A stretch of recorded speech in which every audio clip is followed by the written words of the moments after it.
राष्ट्रवादी काँग्रेस शरदचंद्र पवार पक्षाची दिशा आणि रोहित पवार यांची दिशा ही भविष्यात एकच असणार किंवा काय या संदर्भात सुद्धा आता काही अंदाज बांधता येत नाही. तटकरे आणि पटेल यांना जवळपास पक्षातून बाहेर हाकलून द्यायचीच राहिलेलं आहे. अशा पद्धतीनं जे काय चित्र निर्माण केलेलं होतं तसं चित्र नाही. शरद पवारांच्या पक्षाबद्दल म्हणायचं तर तो पक्ष आताच्या घडीला अलीकडच्या काळात फार गांभीर्याने राजकारण करतोय असं मला वाटत नाही. महिला केंद्रीय राजकारणच सगळं सुरू असताना या पक्षाची महिला संघटना पूर्ण सुस्त आहे. म्हणजे अस्तित्व कुठेही काडीचे अस्तित्व नाही. अजित पवारांचा पक्ष आहे, त्या पक्षाचं भवितव्य मला वाटतं त्या पक्षाच्या पेक्षाही भारतीय जनता पक्ष त्या पक्षाचं भवितव्य ठरवणार आहे. काकडेंची उमेदवारी, राजेंद्र जैनची उमेदवारी या सगळ्या गोष्टी बघितल्यानंतर हा पक्ष काही जनसामान्यांचं राजकारण करतोय असं मला आता दिसत नाही. विरोधी पक्षातल्या एखाद्या नेत्यानं लोकांच्याशी जोडून घेऊन कशा रीतीनं काम करायचं असतं, आंदोलन करायचं असतं हे रोहित पवारांनी मधल्या आता या सुरुवातीच्या काळात दाखवून दिलं.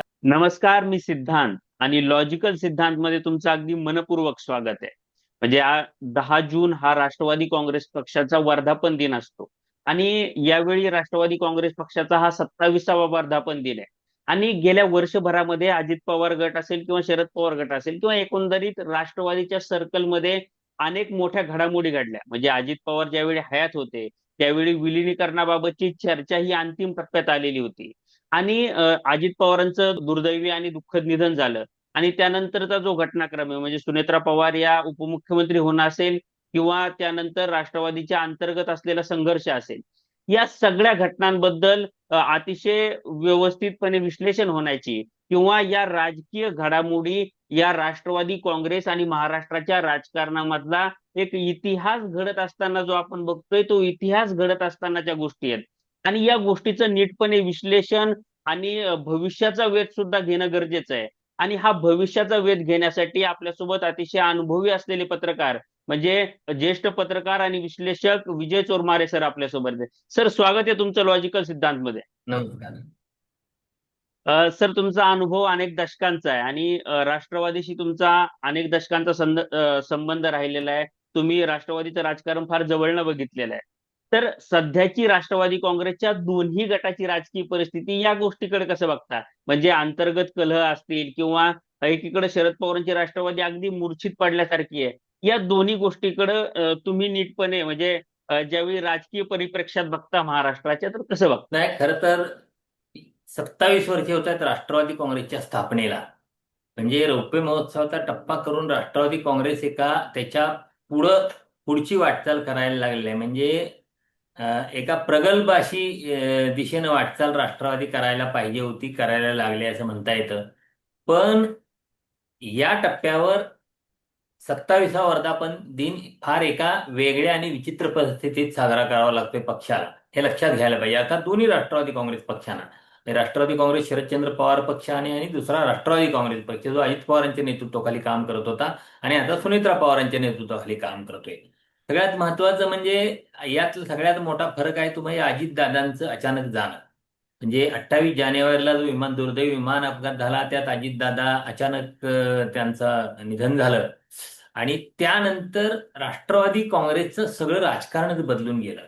की सगळ्यांना माहिती आहे की स्थानिक स्वराज्य संस्थांच्या निवडणुकांच्या आधी म्हणजे महापालिका, नगरपालिका, त्यानंतर जिल्हा परिषदा या निवडणुकांच्या आधी दोन्ही राष्ट्रवादी काँग्रेसमध्ये एकत्रीकरणाची प्रक्रिया सुरू झालेली होती आणि त्यात लपून काही राहिलेलं नाही किंवा असं काही नव्हतं असं कुणी दावा केलेला नाही. म्हणजे दोन्ही राष्ट्रवादी काँग्रेसमधल्या सगळ्या नेत्यांना माहिती आहे की ही एकत्रीकरणाची प्रक्रिया सुरू होती. पण अचानक अजितदादा गेल्यानंतर ही प्रक्रिया थांबली. थांबली म्हणजे त्याच्यानंतर चर्चा खूप झाली या प्रक्रियेसंदर्भात, पण ती पुढे जाईल अशा दृष्टीनं कोणतीही पावलं पडली नाहीत किंवा तशा कोणत्याही घटना घडल्या नाहीत. त्यामुळे ही प्रक्रिया तुर्तास आता पूर्ण बारगळलेली असं म्हटलं तर फार वावगं चुकीचं ठरणार नाही. या विलिनीकरणाच्या दोन गोष्टी लक्षात घ्यायला पाहिजेत. एक, दोन्ही राष्ट्रवादी काँग्रेस एकत्र येणार, विलिनीकरण होणार या संदर्भात गेली काही वर्ष म्हणण्यापेक्षा गेली काही महिने सातत्याने चर्चा होत होती.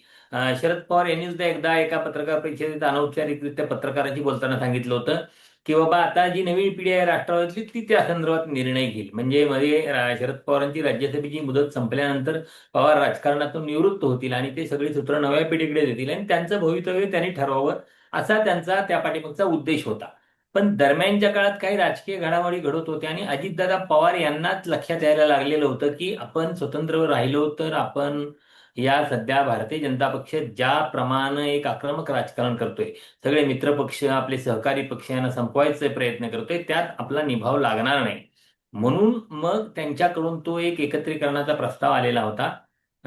तो शरद पवारांनाही पटलेला होता आणि राष्ट्रवादी काँग्रेसमधल्या अन्य सगळ्या नेत्यांच्या गळी उतरवण्यात त्यांना ते यश आलेलं होतं. म्हणजे ज्या नेत्यांचा असा एकत्रीकरण विरोध होता ते लोक सुद्धा त्यासाठी तयार झालेले होते त्या पाठीमागची भूमिका समजून घेतल्यानंतर. पण अजितदादा गेल्यानंतर हे सगळं थांबलं. त्याचं कारण असं, जसं शरद पवारांच्या पक्षातल्या काही नेत्यांना सत्तेत यायचं होतं, सत्तेत येण्याची त्यांची इच्छा होती, त्याच पद्धतीनं दुसरी महत्वाची गोष्ट, सत्तेत येणं हा महत्वाचा भाग नव्हता यातला. शरद पवारांच्या पक्षातल्या नेत्यांच्या दृष्टीनं महत्वाचा भाग असा होता की आपलं भविष्यातलं राजकारण आपण कुणासोबत करायचंय, कुणाच्या नेतृत्वाखाली करायचंय.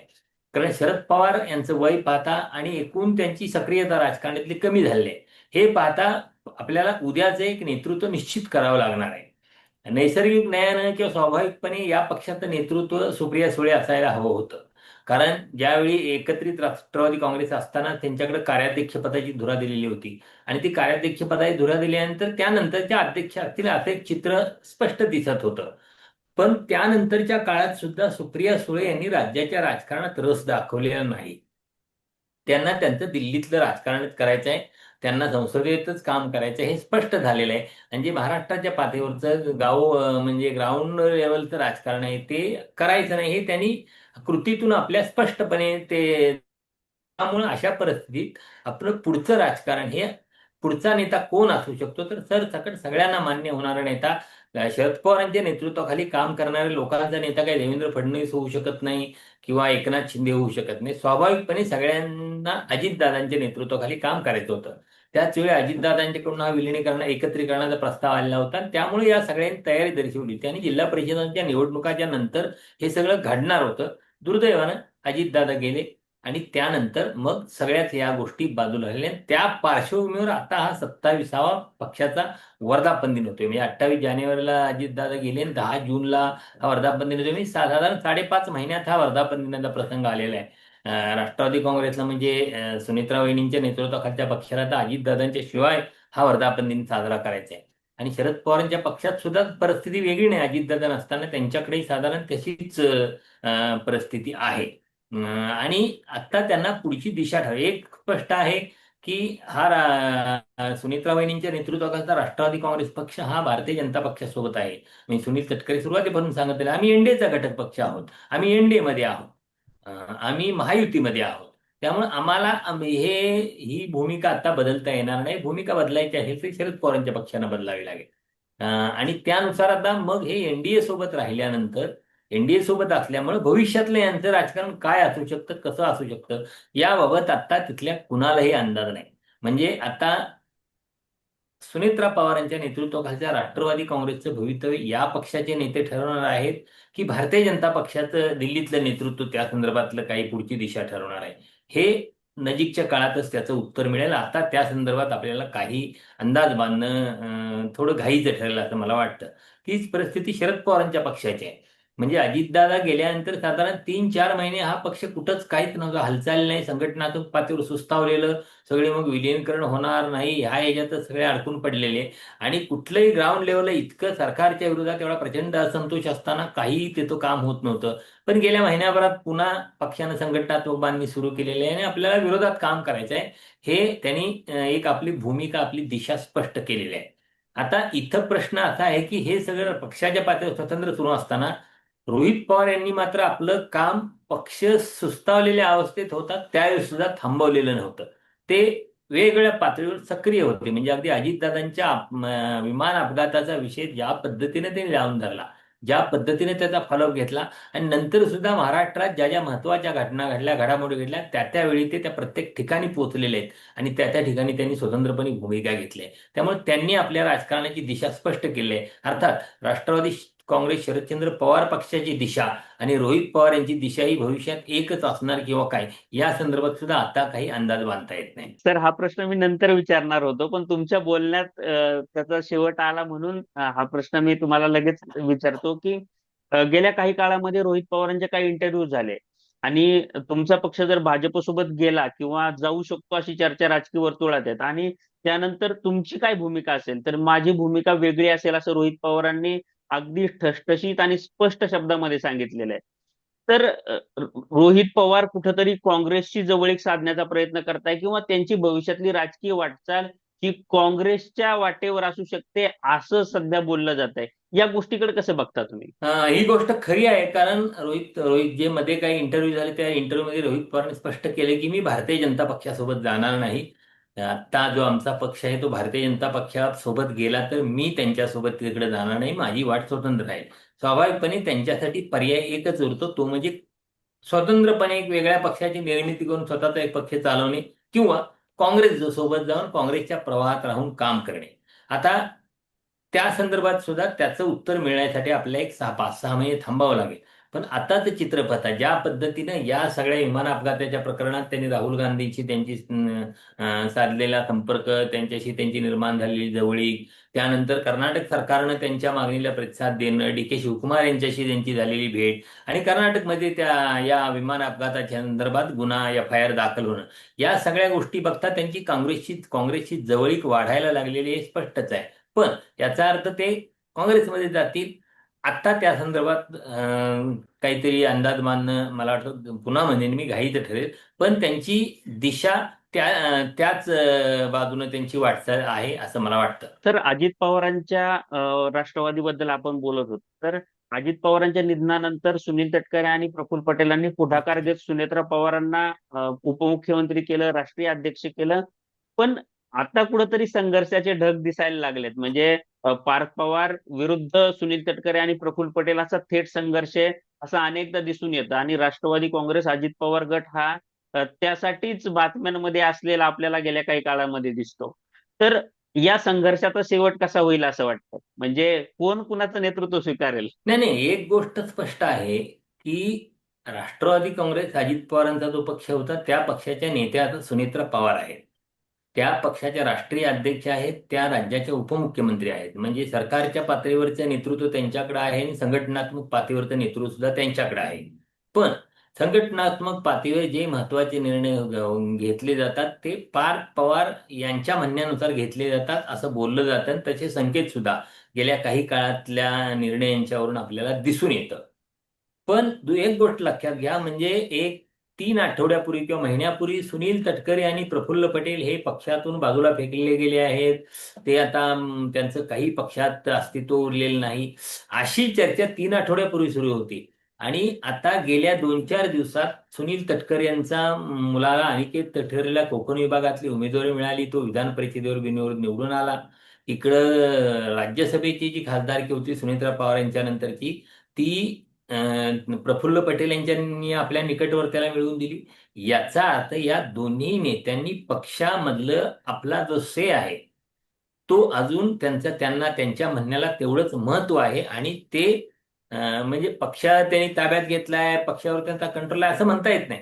पण पक्षात त्यांनी आपलं जे महत्व आहे ते महत्व कमी होऊ दिलेलं नाही, कारण हे दोन निर्णय त्याचे निदर्शक आहेत. म्हणजे अंतिम निर्णय पार्थ पवार घेत असले तरी प्रफुल्ल पटेल आणि सुनील तटकरे यांनी मात्र पक्षाचं आपल्याकडे नेतृत्वाचं जी काही सूत्र होती त्या जो आपलं वर्चस्व होतं ते अजून त्यांनी त्यांचं कमी झालंय असं म्हणता येत नाही. पण सर, आपण जे दोन पत्रांचा उल्लेख झाला किंवा मीडियामधून फार चर्चा झाली की प्रफुल्ल पटेलांनी पाठवलेलं पत्र आणि दुसरं सुनेत्रा पवारांनी पाठवलेलं पत्र, आणि त्यानंतर पार्थ पवारांनी घेतलेले काही निर्णय, किंवा दिल्लीच्या ऑफिसमध्ये प्रफुल्ल पटेलांनी आणि सुनील तटकरेंना एंट्री आहे की नाही, त्यांचं त्या कार्यकारिणीच्या यादीमध्ये नाव नसणं, तर हा संघर्ष इथं कुठेतरी मिटेल असं वाटतं का? नाही, पण एक गोष्ट लक्षात घ्यायला पाहिजे, राष्ट्रवादी काँग्रेस पक्ष गेल्या काही दिवसात बघितल्या तर सगळेच प्रफुल्ल पटेल, सुनील तटकरे, सुनेत्रा पवार, पार्थ पवार ही सगळी मंडळी मंडळी काही बैठकांच्या निमित्त एकत्र आलेली आहेत. एकत्र त्यांनी चर्चा केल्या आहेत, त्यांच्या एकत्र चर्चा होत आहेत, पक्ष पातळीवर संघटनात्मक पातळीवर त्यांच्या एकत्रित चर्चा होत आहेत. म्हणजे जे काही माध्यमांच्यातून चित्र रंगवलं जात होतं मधल्या काळात या संदर्भात, ते त्यात म्हणजे फार खूप त्याचं वाढवून ते चित्र प्रेझेंट केलं जात होतं असं माझा त्या संदर्भातलं आकलन आहे. मी जे बघत होतो आणि प्रत्यक्षात ज्या माध्यमांच्यातून बातम्या येत होत्या त्या अतिरंजित स्वरूपाच्या होत्या. तिथं थोडे मतभेदाची दरी होती का मतभेदाची दरी होती. जे पत्र प्रफुल्ल पटेल यांनी पाठवलं, नंतर सुनीत्र पवारांनी त्या संदर्भात एक यादी पाठवली आणि नंतर क्लेरिकल मिस्टेक म्हणून त्याचा उल्लेख केला. या सगळ्या गोष्टी पक्षाच्या वरिष्ठ पातळीवरच्या नेतृत्वांच्या मध्ये काही एक मतभेद आहेत हे स्पष्ट करणाऱ्या होत्या का? तर होत्या. तेवढ्या पातळीवरचे मतभेद होतेच ते. अर्थात त्या पाठीमागचं कारण किंवा अन्य काही गोष्टी तपशील वेळ लागेल याला. कारण त्या संदर्भात आतापर्यंत सुनील तटकरे काही बोललेले नाहीत. म्हणजे त्या संदर्भात विचारल्यावर आता ते सगळं मिटलेलं आहे म्हणून त्यांनी सांगितलं. म्हणजे त्या संदर्भात कमेंट काही केलेली नाही. प्रफुल्ल पटेलही काही बोललेले नाहीत, सुनित्रा पवारही काही बोललेले नाहीत आणि पार्थ पवारही काही बोललेले नाहीत. कारण या चौघांच्या पैकी कुणी अधिकृत त्या संदर्भात त्या पाठीमागची काही कारणं सांगत नाही. तोपर्यंत त्या संदर्भातले पतंग उडत राहणार आहे. दर वेगळे पतंग उडतील, वेगळे अंदाज व्यक्त केले जाईल, ते होत राहणार आहे. कारण शेवटी हे राजकारण आहे आणि राजकारणात अशा पतंगबाजीशिवाय बातम्यांही अगदी रंगत नाहीत. त्यामुळे या गोष्टी भविष्यातही होत राहणार आहेत. पण मला वाटतं जेवढ्या मोठ्या प्रमाणावर जेवढा गाजावाजा करून ते आता तटकरे आणि पटेल यांना जवळपास पक्षातून बाहेर हाकलून द्यायचीच राहिलेलं आहे. अशा पद्धतीनं जे काय चित्र निर्माण केलेलं होतं तसं चित्र नाही हे आता स्पष्ट झालंय. त्यामुळे काही गोष्टी काळाच्या पातळीवर सिद्ध होतात, काळाच्या पातळीवर स्पष्ट होतात. त्यासाठी थांबावं लागतं.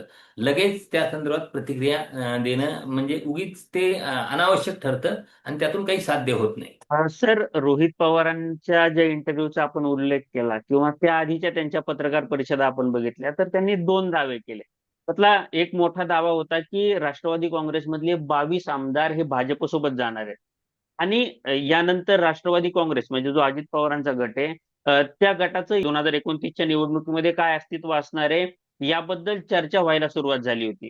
तर भाजपचं आक्रमक राजकारण पाहता आणि भाजपला 29 मध्ये जी स्वबळाची इच्छा आहे ते काय आता लपून राहिलेलं नाहीये.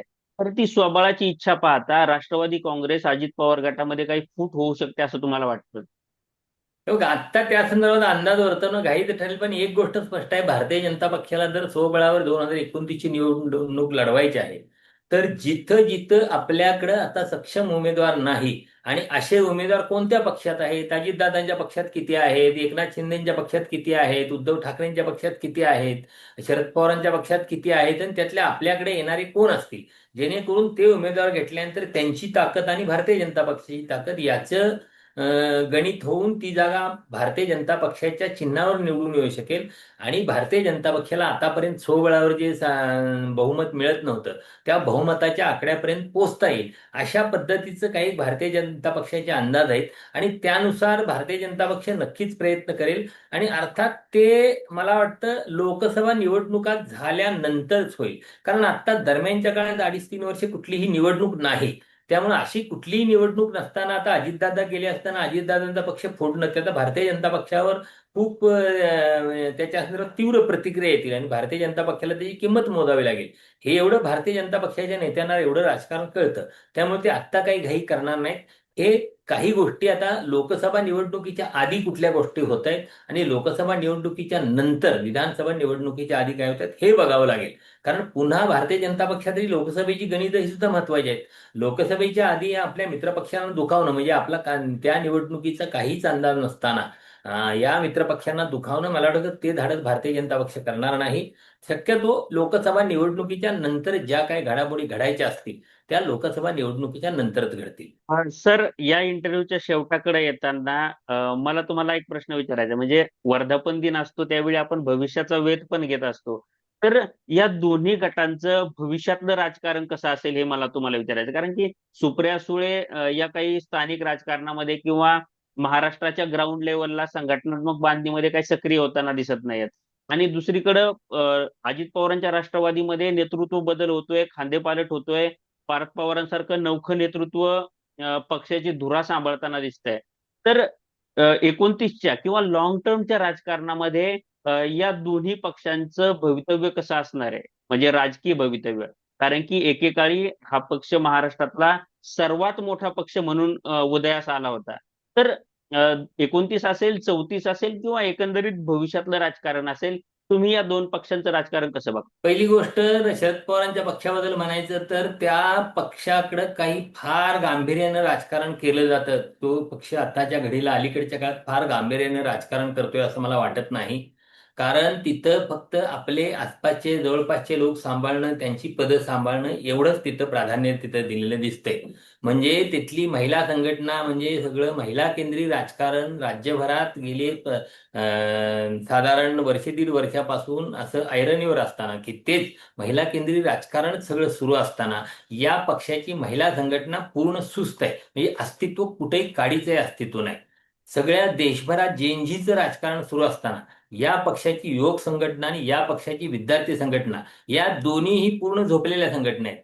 असं असताना जो पक्ष आपल्या या दोन अत्यंत तीन महत्वाच्या संघटनांच्या बाबतीत अत्यंत निष्क्रिय राहतो आणि निष्क्रिय लोकांना प्रोटेक्ट करतो आणि हे त्याकडे पूर्ण दुर्लक्ष करून फक्त तिथं कोणतरी आपले लोक आहेत आणि त्यांना तिथून हलवलं तर ते दुखावतील, या एका उद्देशानं पक्ष एवढं मोठं नुकसान सहन करतो. या पक्षाचं भवितव्य फार काय उज्ज्वल असेल असं मला वाटत नाही. कारण ते प्रोफेशनल राजकारण नाही, ते फक्त हितसंबंधांचं राजकारण सांभाळणारा पक्ष आताच्या घडीला तो दिसतोय मला. त्यात जर त्यांनी बदल केले नाही ना, आता बदल घडतील अशी अपेक्षा आहे, पण बदल केले नाही तर मला वाटत नाही त्यांना म्हणजे त्यांना कुठलं म्हणजे राजकारण विरोधातलं करायचं आहे. आता ते इंडिया आघाडीसोबत आहेत. इथं परवा त्यांनी आंदोलनही केले अलीकडच्या काळात नवी मुंबईला सगळ्या प्रमुख नेत्यांचे सभागात. हे सगळं ठीक आहे, पण त्यातून काही फार लांबची त्यांची दिशा आहे आणि त्यांना फार गांभीर्यानं राजकारण करायचं असं दिसत नाही. दुसरा जो अजित पवारांचा पक्ष आहे त्या पक्षाचं भवितव्य मला वाटतं त्या पक्षाच्या पेक्षाही भारतीय जनता पक्ष त्या पक्षाचं भवितव्य ठरवणार आहे. आणि लोकसभा निवडणुकीनंतर विधानसभा निवडणुकीच्या आधी काय काय पक्षा पद्धतीने भाष्य पडतायत. दरम्यानच्या काळात सुनेत्रा पवार याच नेतृत्व म्हणून उभ्या राहतायत की पार्थ पवार पुढे येऊन सगळी नेतृत्वाची सूत्र आपल्या हातात घेत आहेत हेही बघावं लागेल. आणि ते नेतृत्व म्हणजे आता गेल्या आपल्याला पुण्यातल्या म्हणजे काकडेंची उमेदवारी, राजेंद्र जैनची उमेदवारी, या सगळ्या गोष्टी बघितल्यानंतर हा पक्ष काही जनसामान्यांचं राजकारण करतोय असं मला आता दिसत नाही. म्हणजे तेही पुन्हा हितसंबंधांच्या पलीकडे राजकारण जायचं दिसत नाही. आणि असं हितसंबंधांच्या राजकारणातून तुम्हाला फार दीर्घकाळ लोकांच्या सोबत राहता येणार नाही किंवा लोक तुमच्यासोबत राहणार नाही, तुमचे लोकच तुमच्यासोबत राहणार नाहीत.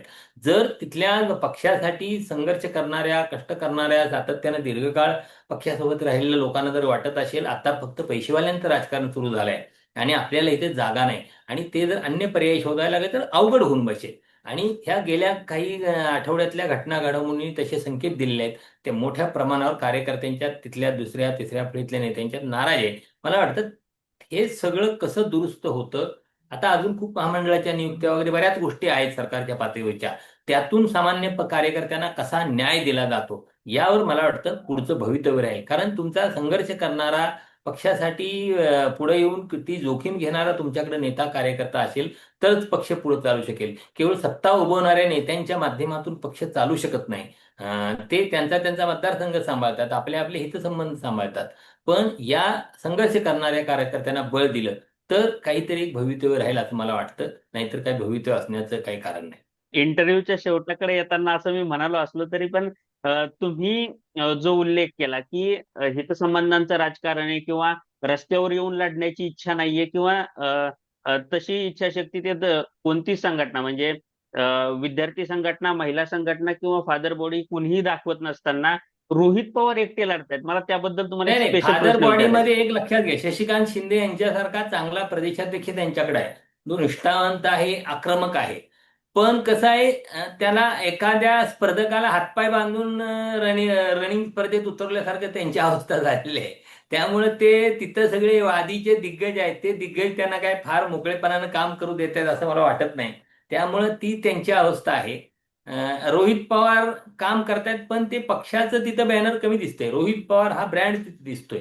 तो फरक आहे. त्यामुळं मला वाटतं रोहित पवारांच्या दृष्टिकोनातून आपण राष्ट्रवादी काँग्रेसचं मूल्यमापन करणं चुकीचं ठरेल. कारण मी मग आपण सुरुवातीलाच म्हणलो की नाही नाही, त्यांची मी वाटचाल मला तुम्हाला हा वेगळी प्रश्न दिसते. यासाठी विचारला सर, मी तुम्हाला इंटरप्ट करतो.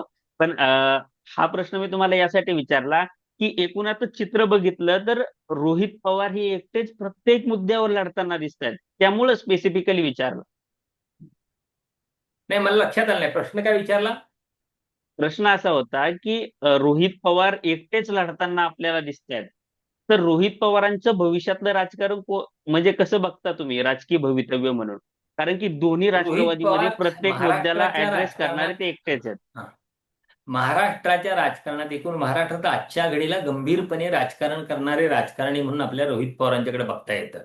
म्हणजे विरोधी पक्षातल्या एखाद्या नेत्यानं लोकांच्याशी जोडून घेऊन कशा रीतीनं काम करायचं असतं, आंदोलन करायचं असतं, हे रोहित पवारांनी मधल्या आता या सुरुवातीच्या काळात दाखवून दिलं. आता अर्थात त्यांनी सगळं सिद्ध केले आणि त्यांनी आता त्यांच्याकडं म्हणजे तेच भावी मुख्यमंत्री आहेत वगैरे असं काही फार म्हणण्याचं कारण आहे. पण आपण दीर्घकालीन राजकारण आपल्याला करायचं आहे हे त्याने आपल्या कृतीत दाखवून दिलेलं आहे. सगळ्यात महत्वाचं म्हणजे वय त्यांच्या बाजूला आहे.